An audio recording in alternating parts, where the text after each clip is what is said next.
नमस्कार. आजच्या ब्लॉगमध्ये तुमच्या सर्वांचं मनापासून स्वागत आहे. तर आज आहे महाशिवरात्रीच्या सर्वांना खूप खूप शुभेच्छा. तर आत्ता आम्ही चाललेलो आहोत पावणे गाव येथे मंदिर आहे शंकराचं. खूप छान आहे, तिथे मोठी जत्रा असते. तर ते सगळं तुम्हाला मी दाखवते, तर नक्की बघा.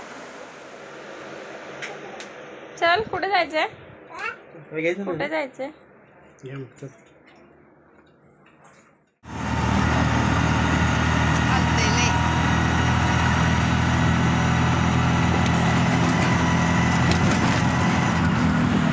तर रिक्षाने आम्ही निघालो होतो पावणेगाव येथे शंकराच्या मंदिरात जाण्यासाठी.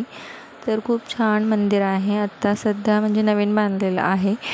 तर रिक्षाने आलो आणि लाईनसाठी खूप गर्दी होती, तरी लाईनमध्ये उभा राहिलो आम्ही. 6 वाजले आम्हाला जायला, कारण ऊन होतं त्याच्यामुळे दुपारी नाही गेलो, संध्याकाळीच गेलो. तर 6 वाजता आम्ही लाईनमध्ये उभा राहिलेलो. तर हे मंदिर आहे शंकराचं, इथून आम्ही लाईनमध्येच चाललो होतो पुढे. तर खूप छान आहे मंदिर आणि खूप मोठी जत्रा असते पावणे गावामध्ये.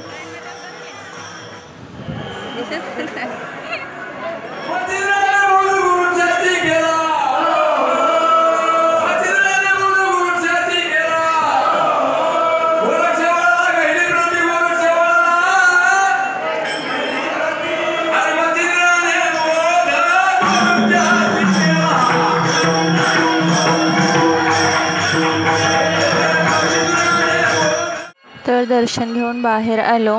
मंदिराच्या पिंडीजवळचं काही शूट करायला भेटलं नाही, कारण खूप गर्दी होती.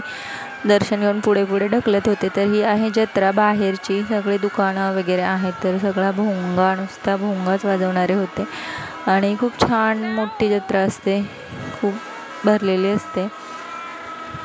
तर जत्रेमध्ये फिरलो आणि श्राव्यासाठी अणूसाठी खेळणे घेतले आणि मग घरी गेलो.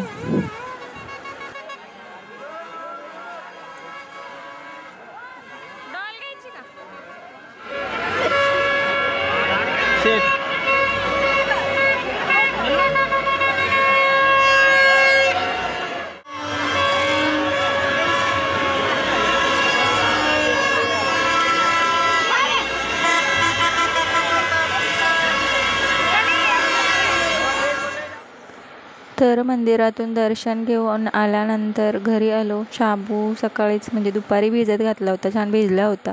नंतर बटाटे उकडले आणि मग शाबूचे वडे केले. तर मिठाचे वेगळे, म्हणजे मिरची नव्हती घातली त्याच्यामध्ये, श्राव्याने अरणसाठी, आणि मग तिखट वडे थोडेसे केले. तर छान लागतात मस्त. आणि मग घरी आलो तर छान होतं मंदिर. थोडंसं शूटिंग केलेलं आहे मी.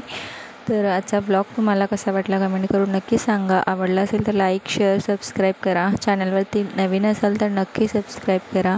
Stay happy, stay connected and stay always positive.